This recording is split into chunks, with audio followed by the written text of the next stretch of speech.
Hi everyone, आप सभी का फिर से स्वागत है। सॉरी गाइस, पिछला सेशन कुछ टेक्निकल फॉल्ट के कारण से इंटरप्ट हो गया था, तो मैं कंटिन्यू नहीं कर पाया था। तो वहां से मैंने स्ट्रीम को खत्म किया था and then I started again. This is new stream. तो जैसे मैं बता रहा था कि भाई आज के इस वीडियो में हम लोग क्या क्या बात करेंगे, तो यहाँ पे कुछ पॉइंट्स है गए जिस पे हम लोग बात करने वाले हैं कि पहले आपका जो म्यूचुअल फंड पोर्टफोलियो है उसको रिव्यू करेंगे, जो कि ऑलरेडी आप में से बहुत जनों ने कमेंट सेक्शन में मेंशन करा हुआ है। तो वहां से 5 या फिर 6 पोर्टफोलियो मैं पिक करने वाला हूं। एंड उसके बाद आप लोग जो इस लाइव सेशन में कमेंट करेंगे या फिर जो लाइव चैट सेशन है, बेसिकली यहाँ पे जैसे ही आप अपना पोर्टफोलियो पोस्ट करते हैं, then I will pick those comments या फिर क्वेश्चन या फिर म्यूचुअल फंड पोर्टफोलियो, और उसको भी मैं रिव्यू करके देने वाला हूँ। एंड इसके बाद मैं आपको ये भी बताऊंगा कि जो म्यूचुअल फंड है उस वहां पे लमसम करने के लिए कैसे करना चाहिए। बेसिकली आपको वन टाइम में सारा पैसे इन्वेस्ट कर देना चाहिए या फिर टुकड़ों में करना चाहिए, तो इस मुद्दे पे भी थोड़ा सा बात करने वाला हूँ। एंड लास्टली मैं आपको एसआईपी के लिए कौन कौन सा फंड बेहतर हो सकता है, एक हाई रिस्क की इन्वेस्टर के लिए या फिर कह लीजिए मॉडरेटली हाई रिस्क की इन्वेस्टर के लिए, और क्या एक इन्वेस्टर को एक पोर्टफोलियो में 2 से ज्यादा स्मॉल कैप या फिर मिड कैप कैटेगरी को फंड को रखना चाहिए या फिर नहीं रखना चाहिए। तो इस मुद्दे पे भी हम लोग बात करने वाले हैं। तो का देखते हैं कि भाई कमेंट सेक्शन में यहाँ पे किसी ने कुछ मेंशन करा है कि नहीं। फाइन, सुमित रावत है। सुमित रावत जी का यहाँ पे कहना है, sir please review my portfolio. इनके पास एचडीएफसी रिटायरमेंट सेविंग फंड है, equity plan basically. Then second fund is Parag Parikh flexi cap taxable है, sorry Parag Parikh taxable fund है। Canara Robeco blue chip equity fund है, कोटक इमर्जिंग इक्विटी फंड है। इसके बाद निप्पॉन स्मॉल कैप फंड है।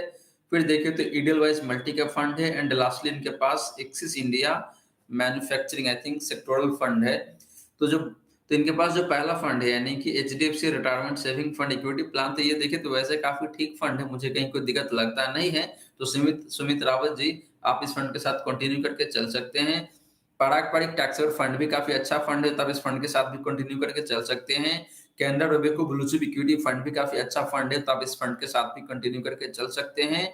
कोटक इमर्जिंग इक्विटी फंड हालांकि देखे तो बहुत अच्छा फंड नहीं है अपने कैटेगरी में, रिटर्न बहुत शानदार नहीं है इस फंड का, तो आप इस फंड के बदले अपने पोर्टफोलियो में Motilal Oswal mid cap fund को ऐड कर सकते हैं, वो ज्यादा बेहतर रिटर्न आपको बना के दे सकता है। इसके अलावा देखिए तो आपके पास निप्पॉन स्मॉल कैप फंड है, तो ये फंड भी देखे तो काफी अच्छा फंड है, तो आप निप्पॉन स्मॉल कैप फंड के साथ भी कंटिन्यू करके चल सकते हैं। लेकिन ध्यान रहे, निप्पॉन स्मॉल कैप फंड में सिर्फ और सिर्फ एसआईपी ही अलाउड है, यहाँ पे लमसम अलाउड नहीं है। इसके बाद आपके पास इडलवाइज मल्टी कैप फंड है, तो आपके पास फ्लेक्सी का फंड नहीं है, तो मल्टी कैप फंड भी काफी अच्छा हो सकता है। तो ईडलवाइज मल्टी कैप फंड मैंने वैसे तो नहीं देखा है कि भाई कैसा है, मैं बता देता हूँ आपको। ईडलवाइज मल्टी कैप फंड की बात करें तो ये फंड बहुत पुराना फंड नहीं है गाइस, इसको अभी 1 साल भी नहीं हुआ है, 6 महीने के आसपास में ही हुआ है। और 6 महीने में रिटर्न देखे तो ठीक है, मोटा मोटी 21% के आसपास में है। तो एनुअल बेसिस पे देखो तो आपको मोटा मोटी 41%, 42% के आसपास में रिटर्न बना के दिया हुआ है, जो कि अच्छा रिटर्न है। लेकिन बहुत नया फंड है, तो इस बात को आपको जरूर ध्यान में रखना चाहिए। मल्टी कैप कैटेगरी से बहुत सारा फंड है जो कि ऑलरेडी मार्केट में अवेलेबल है, तो आपको मल्टी कैप कैटेगरी के उस फंड के साथ जाना चाहिए, ना कि एक नए फंड के साथ। लाइक आपका जो क्वांट मल्टी कैप फंड है वो भी काफी अच्छा है, या फिर उसको क्वांट इक्विटी फंड के नाम से जानते हैं। या फिर आपका एचडीएफसी मल्टी कैप फंड है, वो भी काफी अच्छा फंड है। एसबीआई का है, वो भी काफी अच्छा फंड है। निप्पॉन मल्टी कैप काफी शानदार तरीके से परफॉर्म करके देता है, तो आप इडलवाइज मल्टी कैप फंड से एग्जिट कर सकते हैं। और जो मैंने बताया यहाँ पे 4-5 नाम, उनमें से किसी एक फंड के साथ आप जा सकते हैं। एंड लास्टली आपने एक्सिस इंडिया मैन्युफैक्चरिंग फंड में इन्वेस्ट किया हुआ है, जो कि अगेन मुझे लगता है कि काफी नया फंड है। तो सेक्टोरल फंड से भी देखें तो ठीक है, सेक्टोरल फंड वैसे आपको अच्छा रिटर्न बना के दे सकता है, लेकिन बहुत ज्यादा रिस्की होता है। तो अगर आप एक वैसे इन्वेस्टर जो कि काफी ज्यादा रिस्क ले सकते हैं, इन दैट केस ठीक है, आप इस फंड के साथ बने रह सकते हैं। लेकिन ध्यान रहे कि यहाँ पे आपको रिटर्न कई बार नेगेटिव भी बन के आ सकता है, यानी कि आपको लॉस भी हो सकता है। ये तो बात रही सुमित रावत जी का पोर्टफोलियो का। सुमित जी, अगर आप इस वीडियो को देख रहे हैं, you still on, I mean watching this video live, तो आप कुछ क्वेरी है, क्वेश्चन है, then you can ask me, उसको मैं अभी रिप्लाई कर दूंगा। फाइन, अभी गाइस चलते हैं कमेंट वाले पोर्शन पे या फिर सेगमेंट में, यहाँ से उठा लेते हैं नेक्स्ट क्वेश्चन। यहाँ पे एक है लाइनस टॉरवल समथिंग नाम है उनका। Sir can you please review my portfolio, I have just joined at my job. My age is 23 year and I have decided to invest 15,000 per month SIP in these funds. ठीक है, तो इनके पास जो पहला fund है core, that is 12,000 for 15 plus year, 20% flexi cap में है, और large cap that is Parag Parikh flexi का फंड 2000, 50% मिड कैप में है, Motilal Oswal mid cap fund 3000, quant mid cap fund 3000, 40% small cap में quant small cap 2000 and Bandhan small cap fund 2000। Satellite, okay satellite, what is satellite? Okay, thematic fund है basically, satellite से related जो कोई fund वहां पे होगा। Satellite 3000 for 5 year, thematic ICICI manufacturing fund 1500 रुपए।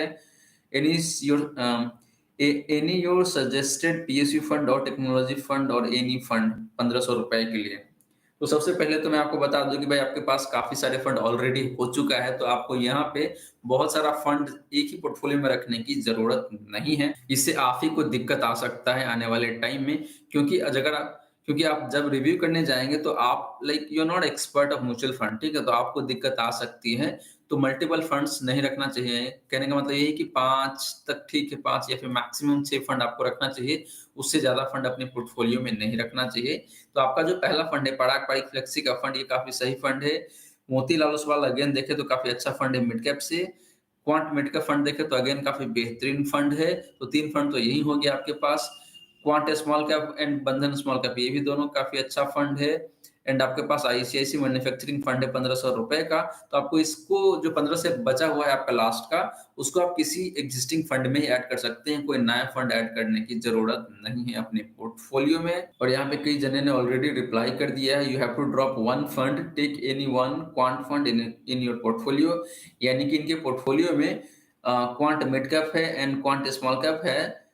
तो जुनैद जी का कहना है कि भाई आप पोर्टफोलियो में एक ही क्वांट के फंड रखें, क्योंकि क्वांट के जो फंड होता है उसके बीच में पोर्टफोलियो ओवरलैपिंग काफी अच्छा खासा दिखने को मिल जाता है। तो ये सजेशन भी काफी अच्छा ही कह सकते हैं। और अगेन इनका रिप्लाई है कि भाई why so, I checked there is not much portfolio overlapping between both of the quant fund.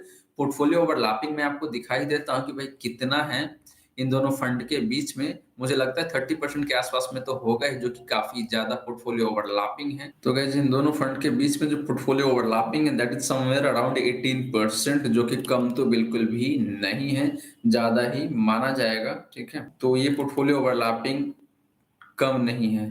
तो आई थिंक जुनैद ने काफी सही सजेशन दिया है कि आपको, अगर आप रिस्क नहीं लेना चाहते हैं बहुत ज्यादा, इन दैट केस आपको एक क्वांट फंड के साथ एग्जिट कर जाना चाहिए, ज्यादा बेहतर हो सकता है। लेकिन अगर आप बहुत ज्यादा रिस्क लेना चाहते हैं इन दैट केस, मुझे लगता है कि कहीं कोई दिक्कत वाली बात नहीं है, आप दोनों क्वांट फंड के साथ कंटिन्यू करके चल सकते हैं। गाइस यहाँ पे नवनाथ अवताड़े जी है, इन्होंने एक क्वेश्चन पूछा हुआ है कि मोतीलाल का alpha, standard division, Sharpe ratio सब अच्छा है, तब भी ये बेंचमार्क से अभी अंडर परफॉर्म क्यों कर रहा है।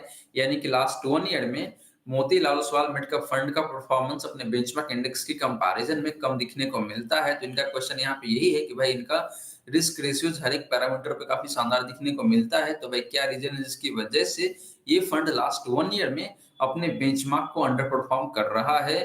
तो नवनाथ जी आपको बता दूं कि जो रिस्क रेशियोज है वो बेसिकली पिछले 3 सालों का जो रिटर्न होता है उसको ध्यान में रखते हुए कैलकुलेट किया जाता है। रिस्क रेशियोज लास्ट 1 ईयर के डेटा पे नहीं बनता है। तो पिछले 3 सालों में इस फंड का रिटर्न या फिर परफॉर्मेंस काफी बेहतरीन तरीके से दिखने को मिलता है। उसकी वजह से इसका जो डिफरेंट रिस्क रेशियोज है, चाहे बात करें आप स्टैंडर्ड डिवीजन का या फिर शार्प रेशियो का या फिर अल्फा का, तीनों ही काफी शानदार दिखने को मिल जाता है। एंड लास्ट 1 ईयर में ये बात बिल्कुल सही है कि इसका रिटर्न अपने बेंचमार्क इंडेक्स के कंपैरिजन में थोड़ा सा खराब दिखने को मिलता है। सुनील अगेन रिप्लाई कर रहे हैं यहाँ पे कि लॉन्ग टर्म में बीट कर रहा है, इन एसआईपी का बेस्ट है अभी के लिए। फाइन, मतलब ठीक है, एसआईपी में तो काफी शानदार रिटर्न है ही, कहीं कोई दिक्कत वाली बात नहीं है। एंड लॉन्ग टर्म में भी काफी अच्छे तरीके से परफॉर्म कर रहा है ये पर्टिकुलर मिड कैप कैटेगरी का फंड। गाइस अगर आप लोग इस लाइव सेशन को देख रहे हैं, अगर आपके मन में कोई डाउट है, कोई क्वेश्चन है, क्योंकि आपके हेल्प के लिए ही ये लाइव सेशन मैं लेके आता हूँ ताकि आपको हेल्प हो सके, राइट। तो आपके मन में कोई डाउट है, कोई क्वेश्चन है, 4 जने बेसिकली अभी है, ज्यादा जन तो है भी नहीं, तो प्लीज आप अपना क्वेश्चन इस चैट बॉक्स में जो है इसमें आप डाल सकते हैं। I will pick your question. So, okay, fine. Someone tune into piano. How is Bandhan Small Cap to start investing for long term? I think it is a good fund. Tune into piano. मुझे पता है आपका नाम ये नहीं है, but यही appear हो रहा है यहाँ पे। तो ये बंधन स्मॉल कैप देखे तो वैसे काफी अच्छा फंड है, कहीं कोई दिक्कत वाली बात नहीं है, आप स्टार्ट कर सकते हैं। बट इसका रिस्क रेशियोस एंड जो रिटर्न का जो कॉम्बिनेशन है वो बहुत अच्छा नहीं है, यानी कि रिस्क ज्यादा ले रहा है लेकिन उसके कंपैरिजन में रिटर्न बहुत शानदार नहीं है। यानी कि इसका जो शार्प रेशियो है या फिर ट्रेनर रेशियो है या फिर स्टैंडर्ड डिवीजन है वो थोड़ा सा देखे तो उतना बेहतर दिखने को नहीं मिलता है।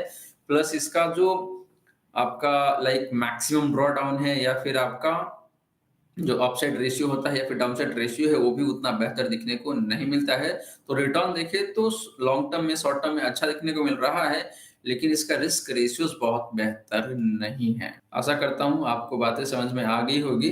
तो आप बंधन स्मॉल कैप फंड के साथ जा सकते हैं। हालांकि अगर आपको लगता है कि भाई इस फंड के अलावा किसी और फंड के साथ जाना है, इन दैट केस आप fine. Your name is Rajat, so thank you so much for putting your name here Rajat. तो रजत, आप बंधन स्मॉल कैप फंड के बदले लाइक क्वांट स्मॉल का फंड है उसके साथ भी आप जा सकते हैं, निप्पॉन स्मॉल का फंड है उसके साथ भी जा सकते हैं। बेटर आप क्वांट स्मॉल का फंड के साथ जाए, क्योंकि इसका फंड साइज मोटा मोटी 16,000 करोड़ के आसपास में है एंड ये फंड काफी अच्छा परफॉर्म भी कर रहा है और आने वाले टाइम में भी ये फंड मुझे लगता है कि आपको काफी अच्छे तरीके से रिटर्न बना के दे सकता है। अमित का कहना है सर कोटक का रिटर्न एक्स्ट्रा ऑर्डिनरी नहीं है बट स्टेबल है एंड पोर्टफोलियो भी स्टेबल लगता है। Fine, so you asking for Kotak emerging equity fund. I think Motilal Oswal में फ्लक्चुएशन काफी ज्यादा है एंड पोर्टफोलियो रिस्की लगता है। नहीं, ऐसा नहीं है। अगर आप Motilal Oswal mid cap fund का स्टैंडर्ड डिवीजन देखेंगे तो सबसे कम दिखने को मिलता है मिड कैप कैटेगरी से। यस, सिमिलरली इसका जो डाउनसाइड रेशियो है वो भी काफी कम दिखने को मिलता है, मोटा मोटी 44 के आसपास में है। तो डाउनसाइड रेशियो 100 के नीचे जितना कम होता है उतना बेहतर माना जाता है। यानी कि वो फंड जब मार्केट में गिरावट आती है तो उसके इसमें काफी कम गिरता है अपने बेंचमार्क इंडेक्स की कंपैरिजन में।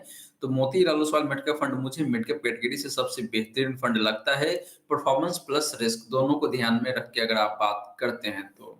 आई have currently Nippon small cap.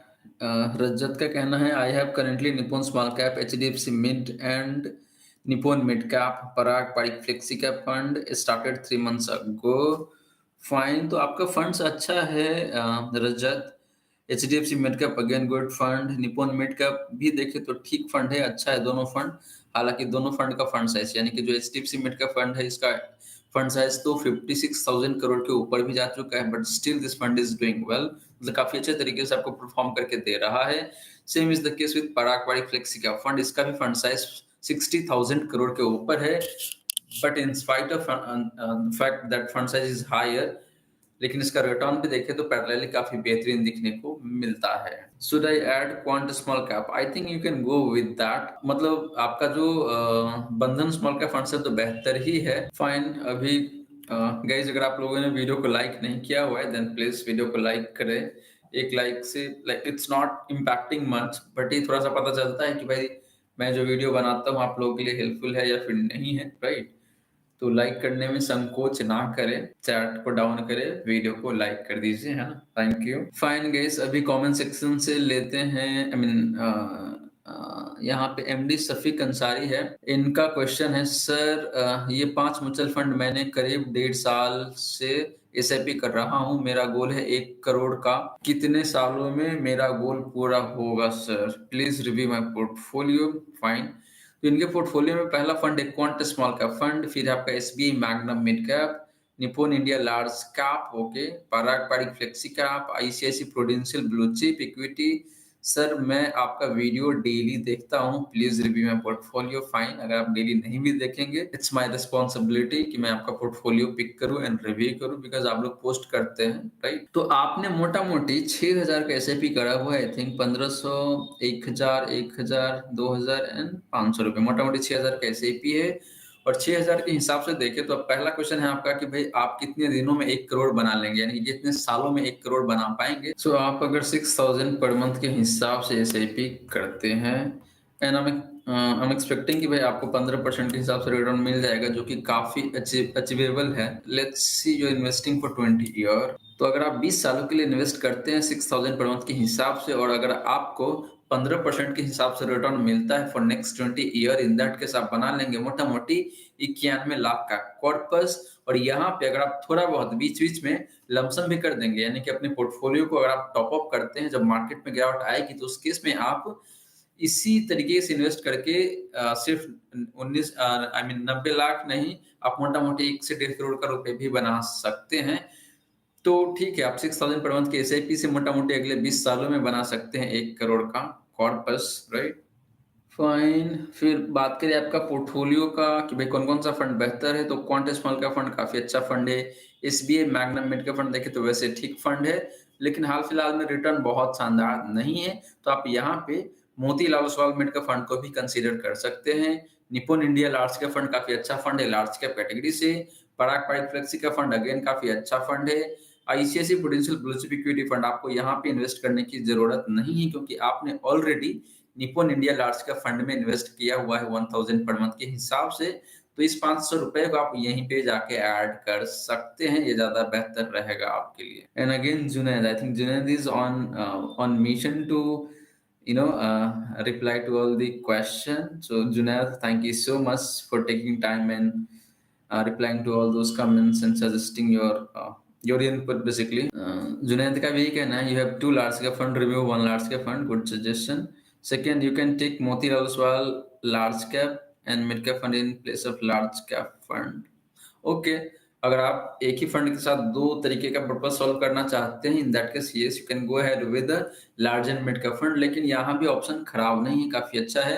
बस आपको ICICI prudential blue chip equity fund से एग्जिट कर जाना चाहिए, बाकी चारों फंड आपके लिए काफी अच्छा है, कहीं कोई दिक्कत वाली बात नहीं है यहाँ पे। Fine. Sumit says okay, thank you. So thank you so much, Sumit, taking your time and joining this live session. Tune into piano. Rajat Kana, as you told to start quant, is it okay to keep both Nippon 7K and quant together? I think yes, you can go ahead if you're a high risk investor, because if you see the portfolio overlapping between quant small cap and Nippon small cap fund, then it is just a 4% overlapping percentage, जो कि बहुत अच्छी बात है कि अगर आप इन दोनों फंड्स को एक ही पोर्टफोलियो में कंटिन्यू करना चाहते हैं, तो काफी अच्छा मौका रहता है, क्योंकि दोनों फंड देखा जाए तो कॉम्बिनेशन काफी शानदार होगा। अगर आप मेरा पिछला वीडियो देखेंगे तो उसमें मैंने यही बताया है कि भाई अगर आप दो मिड कैप एक साथ रखना चाहते हैं या फिर दो स्मॉल कैप एक साथ रखना चाहते हैं, तो कौन कौन सा फंड जो कि आपके लिए बेहतरीन हो सकता है,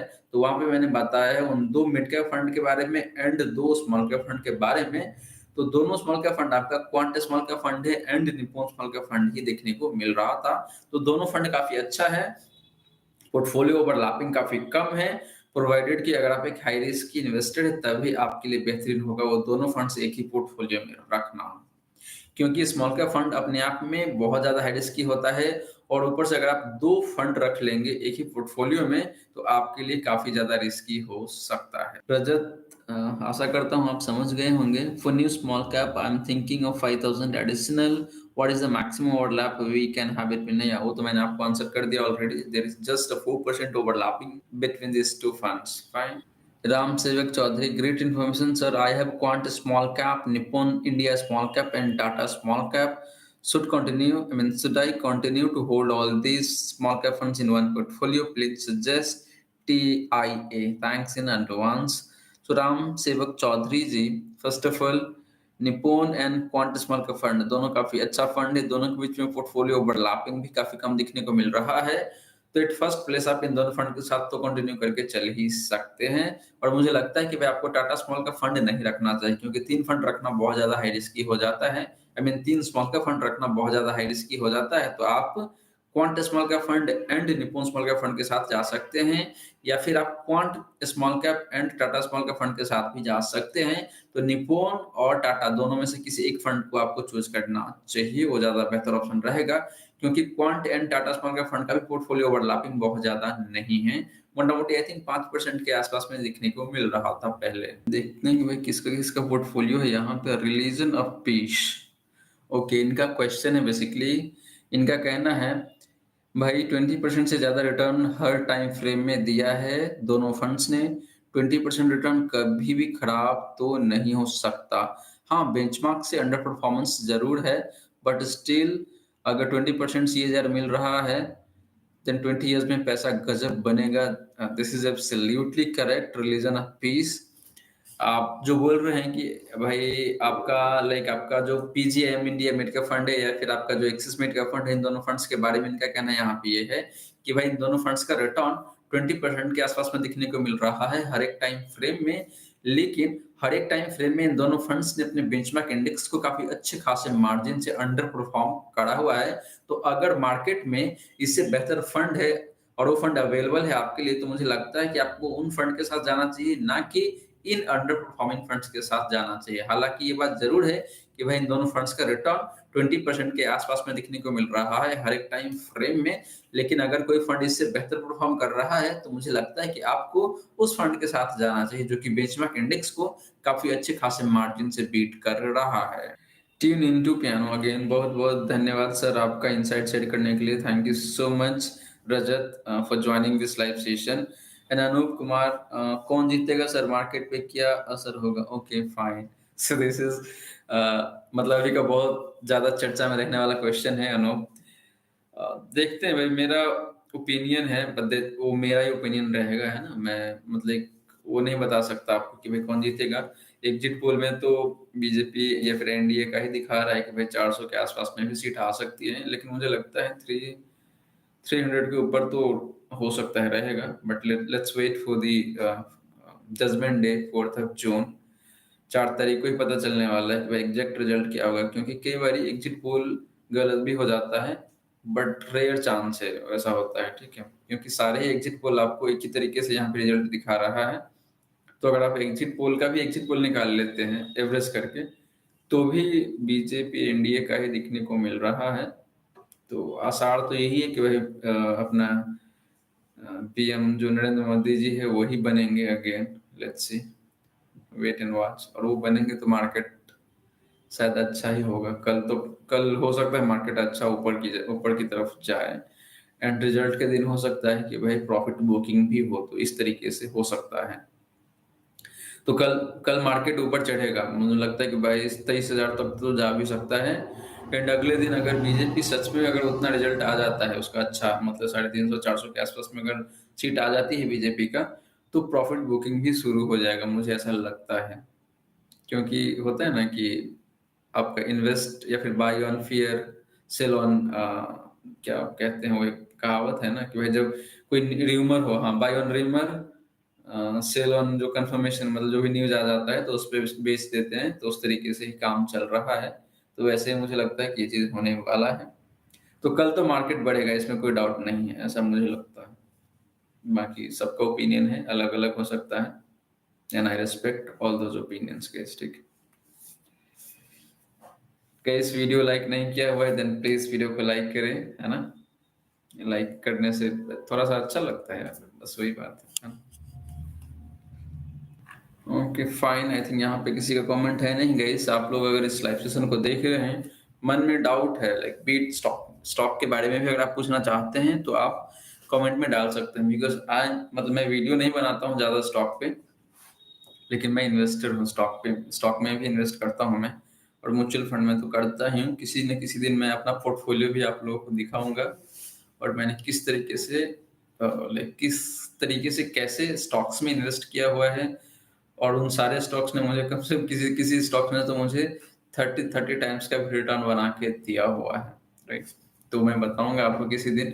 बट अभी अगर आपके मन में कोई डाउट है, कोई क्वेश्चन है, तो you can put your question, your comment in this chat session, right. Cool, चलो कमेंट सेक्शन से उठा लेते हैं। यहाँ पे मुकेश गुप्ता जी है, इनका एक क्वेश्चन है। मैंने पीजीआईएम में इन्वेस्ट किया है, अभी तक मुझे 21% का XIRR, यानी कि जो एसआईपी होता है वहां पे सीएजीआर नहीं होता है। Basically CAGR is not a correct parameter या फिर मेजरमेंट पैरामीटर।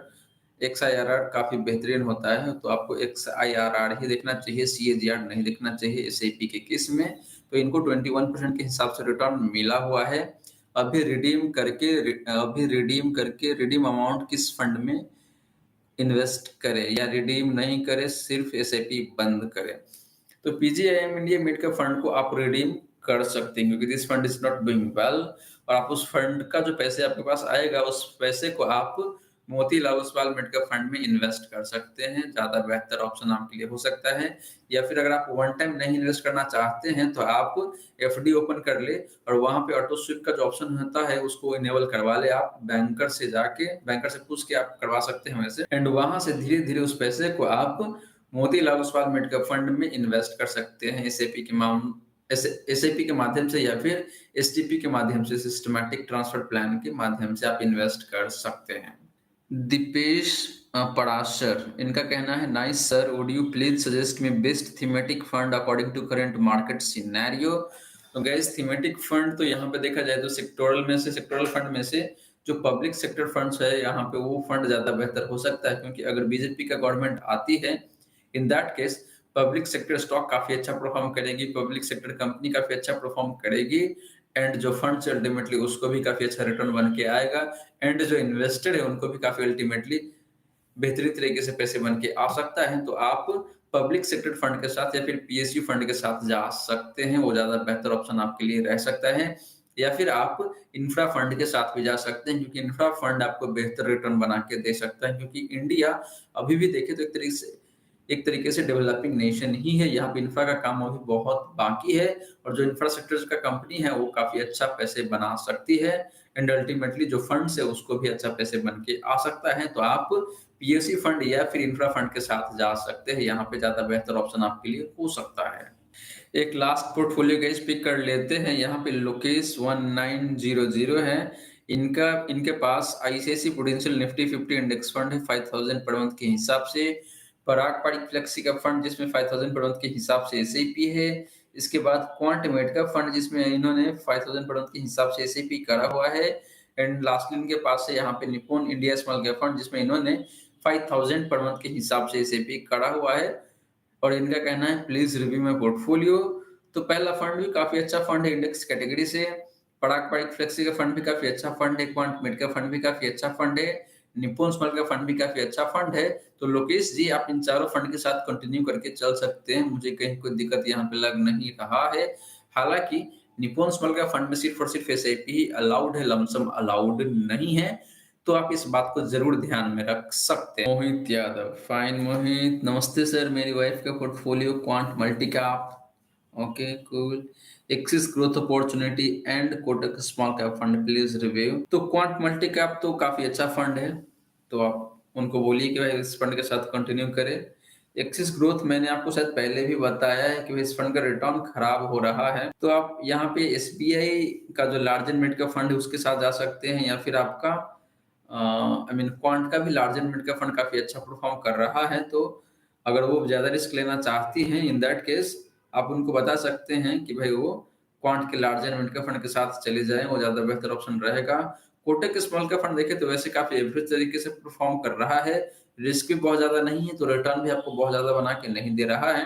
तो अगर आप संतुष्ट है इस फंड से तो आप कंटिन्यू कर सकते हैं। लेकिन वहीं अगर आपको लगता है कि भाई आपको ऐसे फंड के साथ जाना चाहिए जहाँ पे रिस्क भी ज्यादा है और रिटर्न भी ज्यादा है, यानी कि आपको रिस्क से इश्क है, तो क्वांट स्मॉल का फंड को ऐड कर सकते हैं अपने पोर्टफोलियो में, या फिर आप बंधन स्मॉल का फंड को भी ऐड कर सकते हैं। ये फंड भी काफी अच्छा दिखने को मिल रहा है। तो मोस्ट प्रोबेबली आप क्वांट स्मॉल का फंड के साथ जा रहे हो, वो ज्यादा बेहतर रहेगा। ठीक है मोहित, आशा करता हूँ आप समझ गए होंगे मेरी बातें, है ना। सो गाइस मोटा मोटी 40 मिनट तो हो चुका है, 45 मिनट का टारगेट था मेरा कि भाई ये इस लाइव सेशन को करा जाए, है ना। और गाइस आप लोग ये ज्वाइन नहीं करते हैं क्योंकि काफी कम लोगों ने ज्वाइन किया था, बट स्टिल मैंने जिन भी लोगों ने कमेंट सेक्शन में अपना पोर्टफोलियो पोस्ट करा था वहां से मैंने पिक किया है, उसको मैंने रिव्यू किया है। कुछ जने ने लाइव सेशन में भी अपना पोर्टफोलियो मेंशन किया था, तो उनका भी पोर्टफोलियो मैंने रिव्यू किया है। फाइन। तो अगर आप इस मतलब यहाँ पैसे नहीं लग रहा है भाई, बहुत लोग तो पोर्टफोलियो रिव्यू करने के लिए पैसे भी लेते हैं, मैं तो फ्री ऑफ कॉस्ट आपका पोर्टफोलियो रिव्यू कर रहा हूँ भाई। तो आप लोग इस मौके का फायदा उठाइए, राइट। और गाइस कुछ दिनों में मैं लाइसेंस भी आ जाएगा मेरे पास, then I can openly review या फिर सजेस्ट मैं कर सकता हूँ आपको म्यूचुअल फंड। तो मुझे सेबी का भी कोई डर नहीं रहेगा। Fine, I am already qualified, मतलब जो एनआईएसएम का जो सर्टिफिकेशन होता है वो ऑलरेडी मैंने पास कर लिया है, बस licence is awaited. Fine guys, जिन लोगों ने भी इस लाइव सेशन को ज्वाइन किया था, thank you so much for joining guys.